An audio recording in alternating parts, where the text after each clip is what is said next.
Welcome, everyone, and thank you for joining us today for Retain and Employment First as we present innovative supports for autistic workers.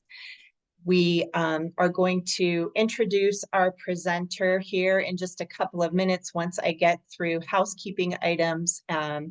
We'll go ahead and move to the next screen and just let you know our disclaimer that we make every attempt to provide information that is accessible. It's intended for informational purposes, and it may not reflect the views of Employment First Council, the University of Kentucky, or the Human Development Institute, or its individual employees. Go ahead and move on to the next slide. And I'm going to put this in the chat as well, but would like to invite you all to join us next month on August 13th. We are going to have Sherry Glenn, who is the Diversity Inclusion Specialist from Brown-Forman, talk about how employers can be change agents and share some very specific examples that she and her team at Brown-Forman have done to be change agents to recruit and retain employees with disabilities.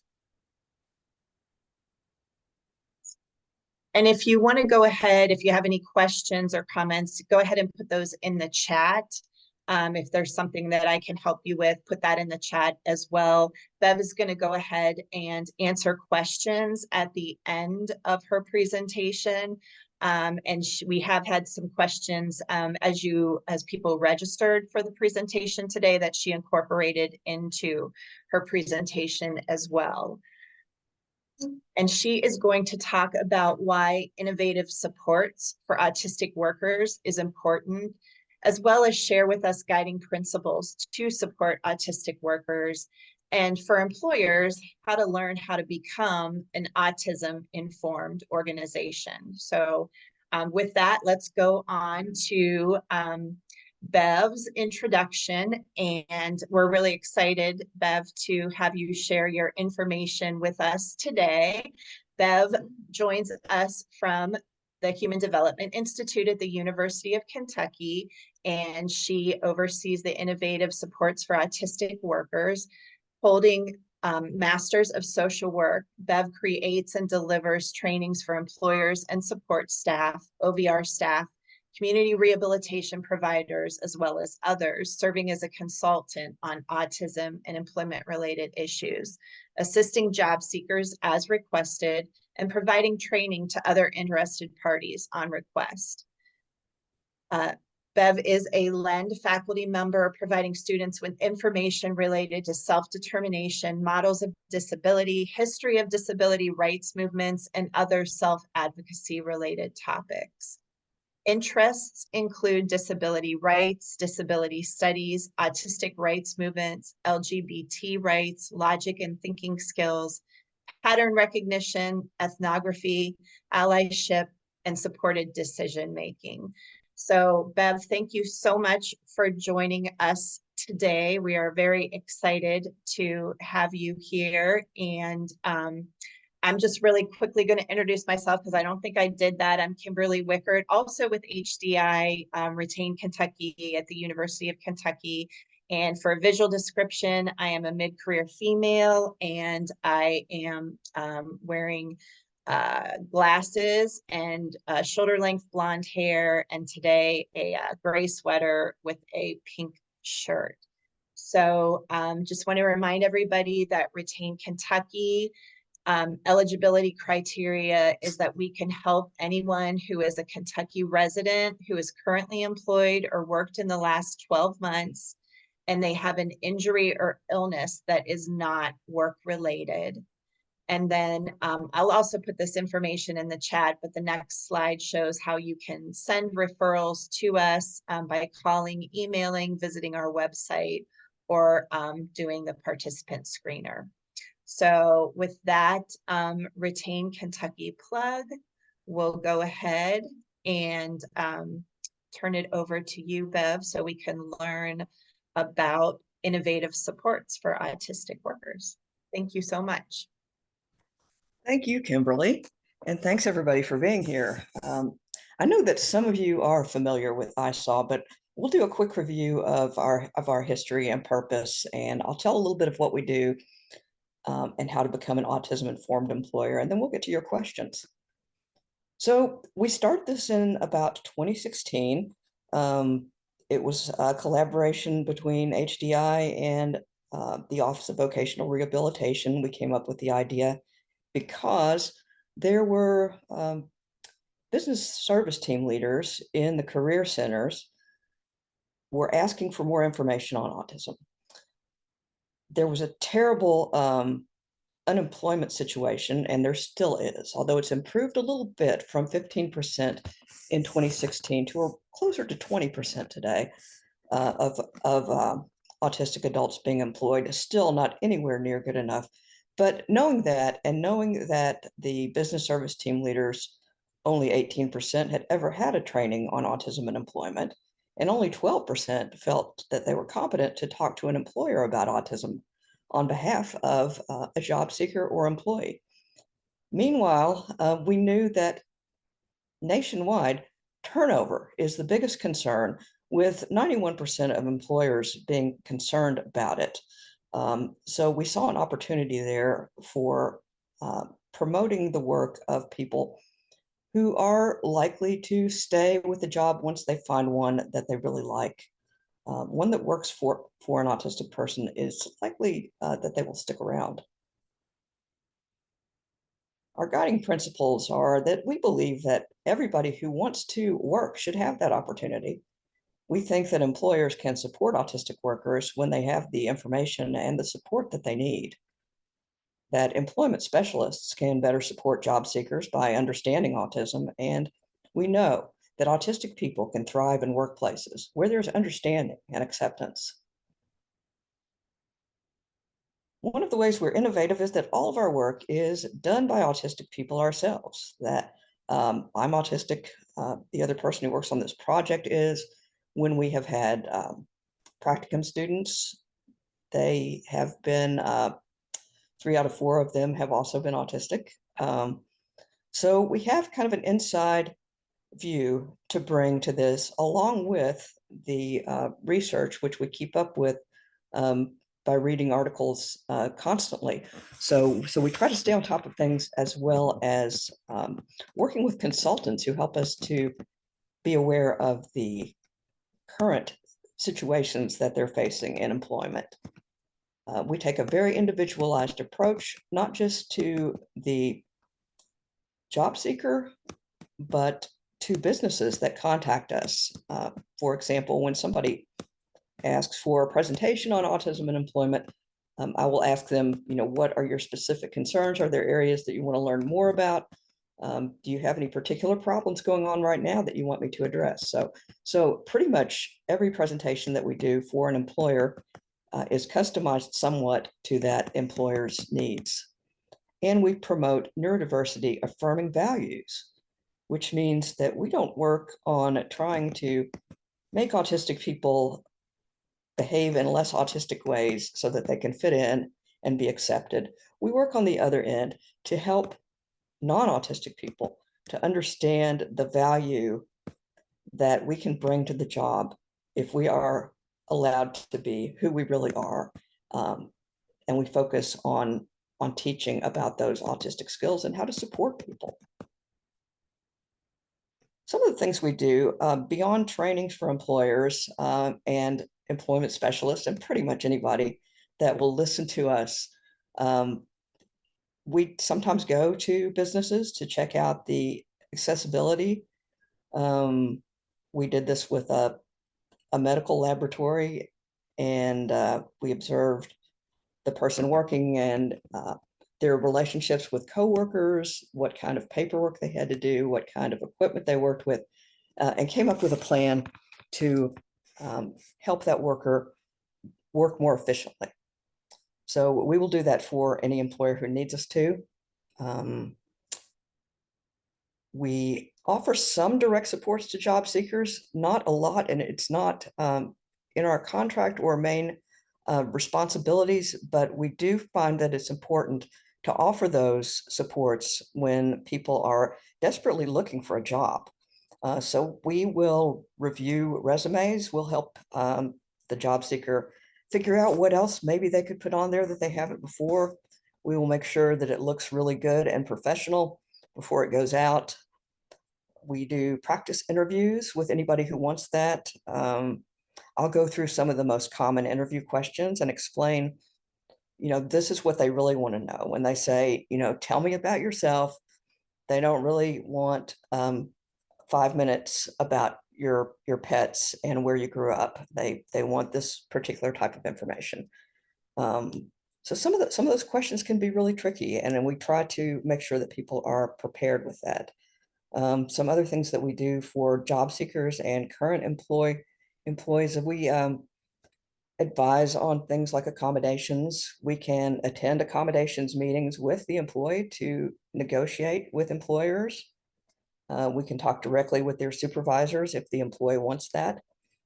So there are just a number of different things we do, and it just depends on what the person needs, really. Brittany Granville, who works on this project, makes beautiful infographics, and I know that you can't read these here, but I encourage you to check out our site, isaw.hdIuk.org, to see what we have going on there. Really easy, at a glance ways for employers to look at what might be some of the needs of their employees and how they can be more supportive. We realized that we were not doing enough for autistic workers with intellectual disabilities, and we have begun making easy read materials for job seekers with intellectual disabilities. This can be accessed at our site. For anyone who might need information on what the interview process might be like, how to approach working with OVR, how do you contact them, what is the process like? Do you want to disclose that you have a disability or not? Things like that. So that's a newer part of our services. We also host workshops and other events. Our most recent one was called Drawing on Employment, and we had several autistic workers and job seekers come in, and some artists who are also autistic showed work about working. And we talked to the folks about how you can express your ideas about your employment situations through using the arts. And we had a fine time. Our next event will be a panel of Black autistic women talking about employment, and that is going to happen in September or possibly October.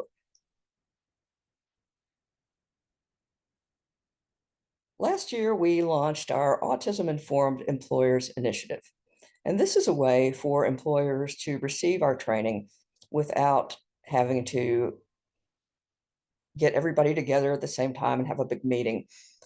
This way, everybody can access the materials and proceed at their own rate.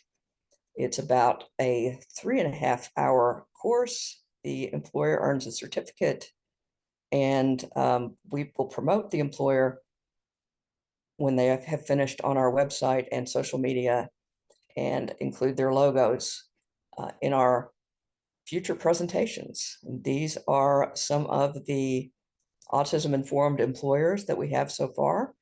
We have issued 40 certificates, and we have about 150 more people who are somewhere in the process of completing the course. So if you know employers, if you are working with employers who need to know more about working with the autistic employee, you might want to recommend that they take this absolutely free course and get some extra publicity for their business and earn this certificate. I'm not saying you should hassle them or anything, but we do have a brochure at our website that you can download and share with employers so that they know where they can access this information easily. And this is the curriculum. This is what we talk about. We have divided it into 7 sections, and the first is about thinking about autism and how autism is defined and how the definition has changed, and understanding the approach of the social model of disability versus the medical model, understanding neurodiversity, the history of the autistic rights movement, and some things about the autistic brain that I think are really essential for people to understand.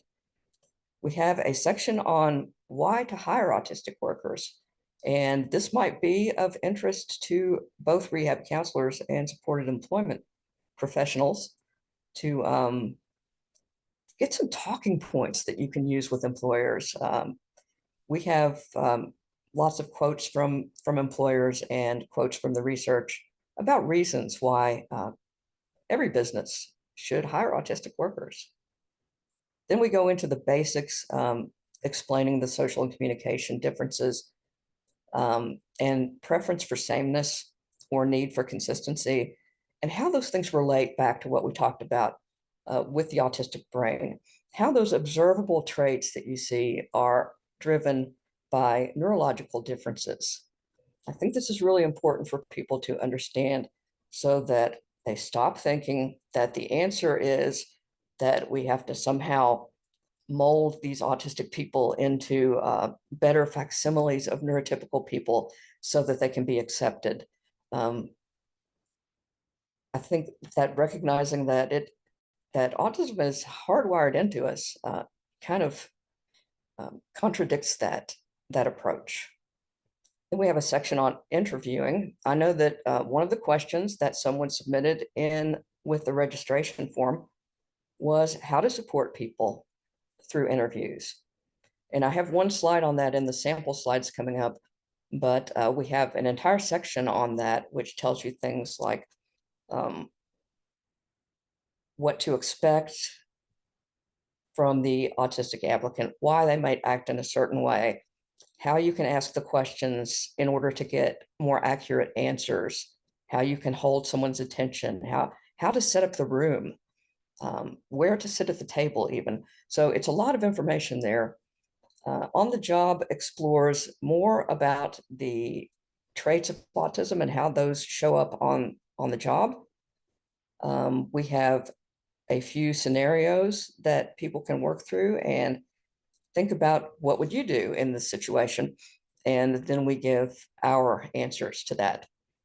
We talk about accessibility and accommodation, the difference between those, what universal design is for businesses that might just be starting up. That is a great place to start. And we talk a lot about the American with Disabilities Act, Title I.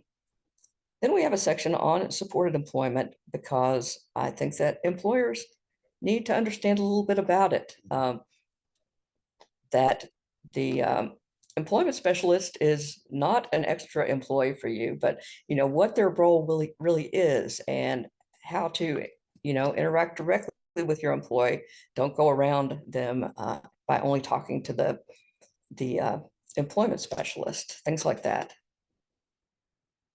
It also informs them about tax credits that they may be able to access. So, as I said, I like to start out by talking a little bit about the autistic brain. I'm just giving you a snapshot here because this is a very short presentation, but each of the parts of the brain here marked: the amygdala, hippocampus, the cerebellum, the corpus callosum. Each part of the brain is likely to have differences as compared to a neurotypical brain. For example, in the hippocampus is where memory is stored, and you are probably aware that autistic people can have incredibly excellent long-term memories and may have difficulty with short-term memory that goes back to some differences in the hippocampus. And so much of the observable traits that you see can be attributed to differences in the amygdala, where our fight, flight, or freeze instinct comes from. So we go through that in the course with the other parts of the brain, explaining a little bit about how they affect behavior. On the right here, is kind of an illustration of what I think is the most significant brain difference that we have, and that's hyperconnectivity. The autistic brain does not pare back the neural connections as it builds them in the way that a typical brain does. When we are growing, as this happens most intensely during childhood, but then it continues. But in our early years, especially, we're constantly building connections, and the brain will find the ones that we are actually using and strengthen those, and it will delete some of the ones that we're not going, we seem like we're not going to be using as much. That does not happen in the people that we call autistic. So we end up with a brain that is just full of neural connectors, and that creates a lot of commotion up there, you know. That has a lot to do with the anxiety that we experience, and it affects how we communicate, how we move, all kinds of things. This is information that you may or may not be interested in accessing, but I really want people to understand that autism is not a collection of behaviors. It is a brain-based set of differences that drive observable behaviors. So here are some samples from our accommodations and accessibility section, so that you can see what they look like. There's kind of a variety of styles that we use here, but we have listed out the different needs and solutions to the needs, and we talk about what reasonable accommodation it is and what the ADA says an employer must do and what it doesn't say. In our section on interviewing, we start out with about, I think, maybe 4 or 5 slides like this that illustrate some of the things that an employer might see or an interviewer might see that they are not really expecting if they're not familiar with autism, like a person who doesn't shake hands. The employer wants to know what's up with that. You know, it can be that they don't understand the expectation, that they don't have that social background.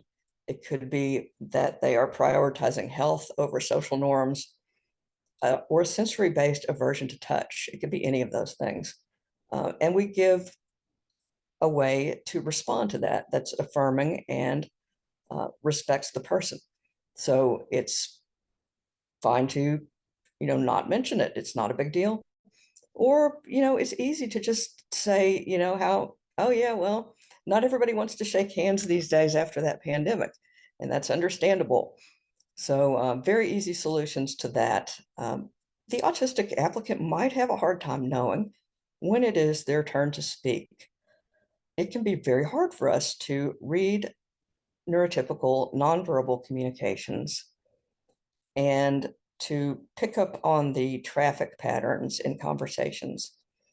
And some things that really help with that are leaving more space between your statements. And use a prompt like, I'd like to hear your thoughts about this. Don't make the person guess if you're finished and ready for them to take over. Be very direct about it. And they may need clarifications on certain questions. Figures of speech, double meanings, questions with too many parts to them. It's best to ask just one question at a time and then build on that with another one. But words can be very tricky things because we have so many words in the English language that have a variety of meanings. My brain doesn't automatically go to the correct one, but has to sort through the different meanings, and will usually preference the one that is most often used or that I learned about first.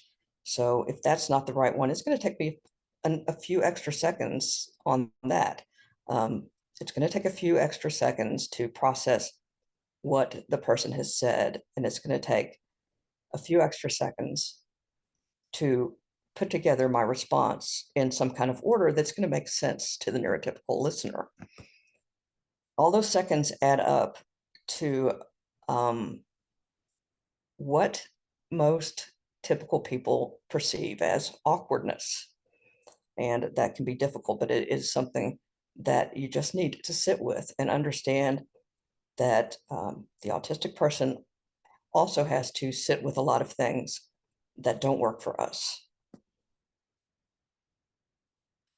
Okay, so from our on the jobs section, we have lots of suggestions for managers to various situations that could come up.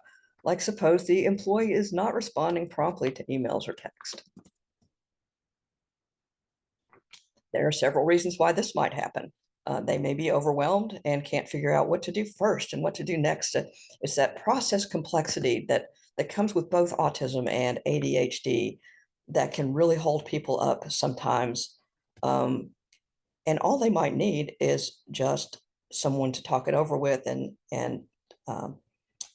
making a commitment to do this piece first and then see what comes next.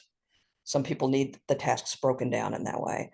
The employee might be unaware how important the prompt response is, in which case you just need to tell them the reason why. It is so important to give reasons and full understanding to your autistic employee of why you're asking them to do stuff. They are not being rebellious or smart aleck or saying that they know better than you. When an autistic person asks, what do you mean by that? They mean, what do you mean by that? They mean that your instruction hasn't been clear enough. It needs more detail. We do much, much better when we understand the reasons why we are doing certain things, and we will make fewer mistakes that way. And it might be that the employee is having a more difficult than usual time with communication. Sometimes we have communication difficulties that apply not just to speaking, but also to writing.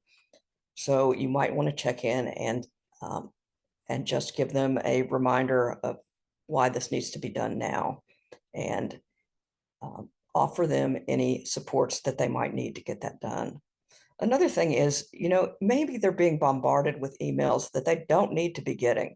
Can they be removed from some of the big listservs where 99% of the emails that come through are not going to be relevant to their job? Possibly. So we have a section on hidden rules and how there are these unspoken rules in every workplace that people are usually pretty fast to just pick up on, like, understanding the hierarchy and who you should go to about a certain question. So not always going to the top person without talking to your supervisor first, things like that. Simple things like whether or not it's okay to heat up leftover fish in the microwave here, or is that something that's going to freak out your coworkers? So there are just lots and lots of these rules that most people are not even aware of, but that they can confuse or completely miss some autistic employees. So in this example, Casey doesn't say good morning to her coworkers, and they're offended by this. There are several ways that a coworker might respond when this happens. One is ignoring her and excluding her from conversations, in which case she's going to miss out on important information and opportunities and not get those chances to observe the hidden rules in action. If they're not invited in as part of the group, how are we ever expected to pick up on these things? And things just stay weird. A better way is to just keep saying good morning to her without any expectation. Your good morning should not require a good morning in return. Just offer it freely.